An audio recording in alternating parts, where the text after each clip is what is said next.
Elizabeth Gurley Flynn was a trailblazing activist whose dedication to workers' rights from a young age made her a prominent figure in the American labor movement.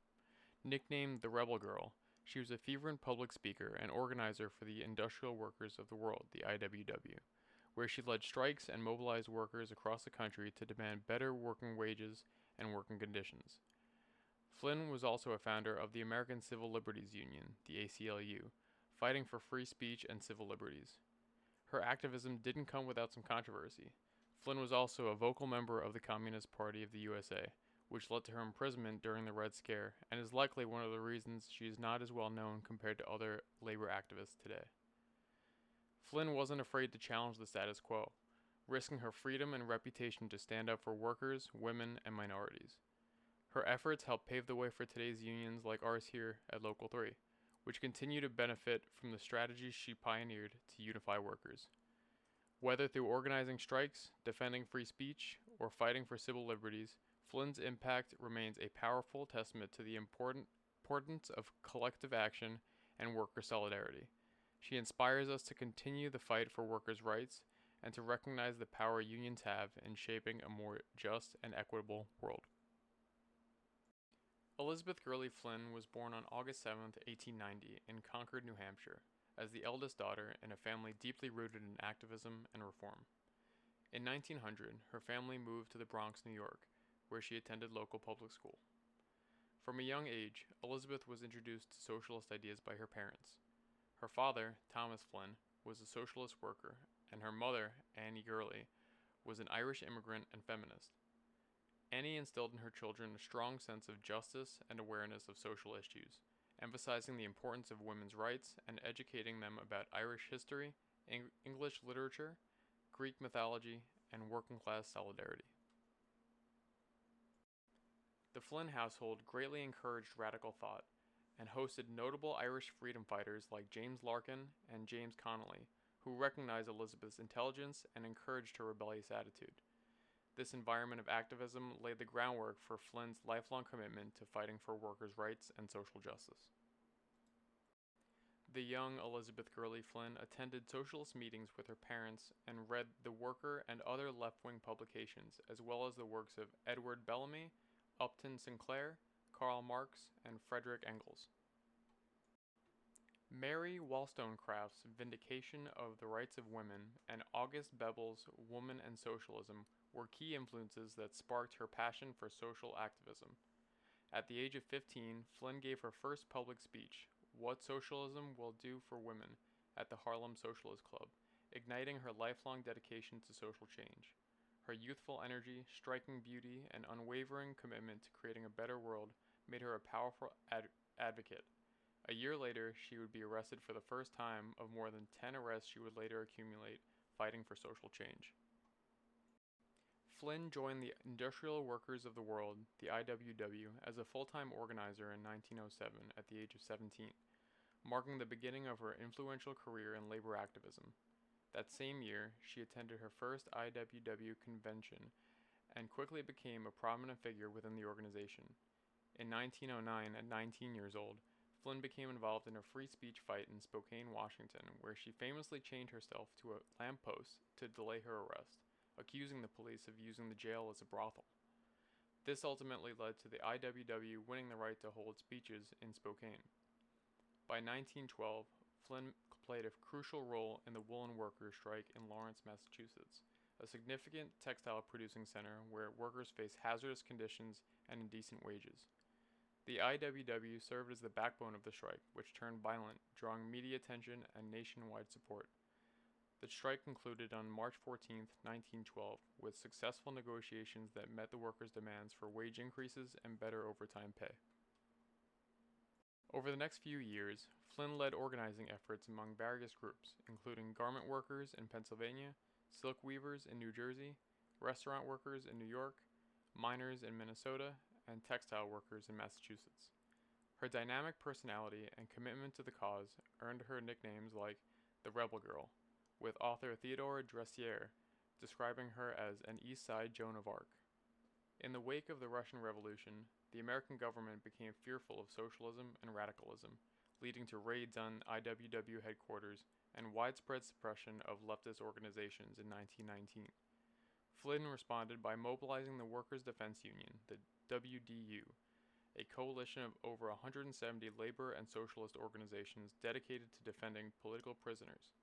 She tirelessly worked for 5 years to raise funds, provide legal support, visit prisoners, and appeal for government pardons.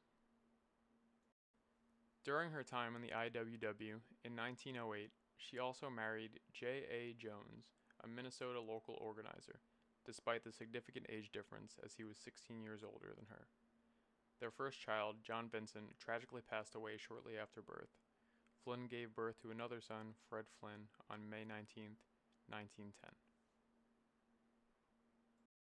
Despite being arrested 10 times during this period and never convicted, Flynn's increasing focus on legal defense and political reforms, often in collaboration with the ACLU, eventually led to her expulsion from the IWW.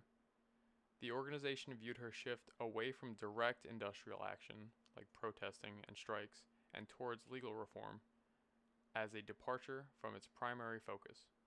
Nonetheless, her contributions to the labor movement and her commitment to social justice left a lasting legacy. Flynn's involvement in the American Civil Liberties Union began during an uneasy period in U.S. history. When the U.S. entered World War I in 1917, Flynn, alongside many other political advocates and protesters, were arrested. While many faced minor charges for disturbing the peace, Flynn was charged under the newly enacted Espionage Act, an accusation the government failed to substantiate evidence for. This legal battle strengthened her commitment to civil liberties and motivated her in helping to found the ACLU, which aimed to protect citizens' rights, including freedom of speech, equal protection under the law, due process, and privacy. Flynn was particularly focused on women's rights, advocating for birth control and suffrage, and she often criticized trade union leadership for being male-dominated and not adequately representing women's needs. In 1926, she played a crucial role in the Passaic strike, which involved 16,000 woolen workers and became the longest textile strike in history. Unfortunately, the strike was an ultimate failure, partly due to internal conflicts between the Communist Party and the Union.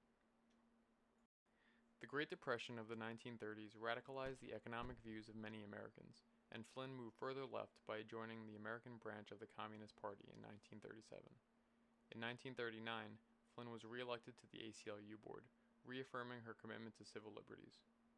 However, in 1940, she was expelled from the organization due to the ACLU's decision to remove all Communist Party members following the Non-Aggression Act between Adolf Hitler and Joseph Stalin. Flynn's time with the ACLU nonetheless exemplified her dedication to defending civil rights and her unwavering support for social justice even amidst significant political challenges. Flynn's work with the ACLU in the 1920s laid the foundation for her involvement in the ILD, the International Labor Defense, a legal defense organization dedicated to supporting civil rights globally. Flynn chaired the ILD for 3 years, during which she was active in the high-profile Sacco Vanzetti case. This case involved the execution of 2 Italian immigrants after a politically charged trial, which ignited international protests and highlighted the issues of injustice faced by marginalized communities. In addition to her role in the ILD, Flynn founded the Workers' Defense League to advocate for the victims of the post-World War I Red Scare, focusing on the rights of those persecuted for their political beliefs. During World War II, Flynn used her platform, particularly her regular column for the Daily Worker, to advocate for equal economic opportunities and pay for women, as well as the establishment of daycare centers for working mothers. The loss of her son, Fred Flynn, in 1940 weighed heavily on her during this time. In 1942, she ran for Congress, receiving 50,000 votes, and in the 1944 election she campaigned for President Franklin D. Roosevelt, setting aside any pretense of supporting communist candidates. Flynn was later involved in the Foley Square trial, where she and a dozen other Communist Party leaders were arrested for allegedly violating the Smith Act by promoting the violent overthrow of the U.S. government. Despite appealing to the Supreme Court, their convictions were upheld, leading Flynn to launch a campaign for their release. However, she was arrested and prosecuted under the Smith Act herself. accused of conspiring to advocate for the government's violent overthrow. Throughout this period, Flynn was subject to intense surveillance by the CIA and FBI, with agents monitoring her communication and activities. After a 9-month trial, she was found guilty and served 2 years in federal prison camp in Alderson, West Virginia. During her time in prison, she wrote the Alderson story, My Life as a Political Prisoner, recounting her experiences. Judge Dimmock, impressed by her intellect and commitment to the Bill of Rights, offered Flynn the option of spending her life in Russia instead of prison, to which she firmly responded, I'm an American. I want to live and work in the United States of America. She celebrated her 65th and 66th birthdays behind bars, and upon her release in 1955, she resumed her activism for leftist and communist causes. In 1957, Flynn ran for New York City Council as a communist, garnering only 710 votes. In 1961, at 71 years old, she became the first woman to lead the Communist Party of the United States of America. She passed away on September 5, 1964, while in Moscow, where she was given a state funeral in the Red Square, attended by over 25,000 people. Flynn left her estate, including books and furniture, to Dorothy Day's Catholic Worker House in New York City, reflecting her lifelong commitment to social justice and equality. Elizabeth Gurley Flynn's political legacy has set the foundation for modern movements for labor rights and social justice. As a leading figure in the IWW and the ACLU, she fought for better working conditions, more just civil liberties, and women's rights. Flynn's activism during the early 20th century helped shape labor organizing, particularly her roles in high-profile strikes like Lawrence and Passaic, which emphasized the need for solidarity among workers. Her contribution to the international labor defense highlighted her commitment to defending political prisoners and marginalized communities. Flynn's writings in publications like the Daily Worker and the New Masses articulated the struggles of the working class and the necessity of socialism for achieving social change. Though her association with the Communist Party has led to some vilification, her efforts remain relevant today, providing a framework for ongoing discussion about workers' rights and equality. Flynn's impact is evident today in labor movements and civil rights organizations that continue to advocate for the rights of workers and the marginalized, and her vision for justice and an equitable world will never be forgotten.